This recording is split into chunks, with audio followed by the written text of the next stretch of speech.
Kinumpirma ng Department of Migrant Workers na nasa bansa na ang 18 Pilipinong seafarers mula sa Persian Gulf matapos dumating sa magkakahiwalay na flight noong Abril 30 at kahapon Mayo 1.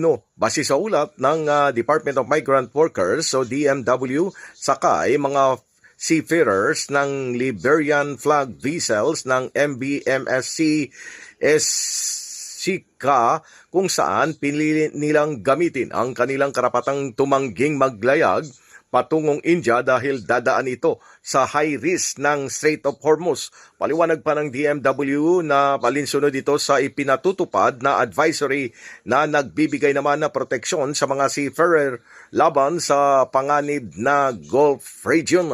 Nabatid na tinulungan ang mga tripulante na mga opisyal ng DMW sa Saudi Arabia bago ang kanilang pag-uwi. Dagdag pa ng DMW na pagdating sa Pilipinas, nakatanggap ang mga ito ng tulong pinansyal at transportasyon mula sa DMW at Overseas Workers Welfare Administration o OWA.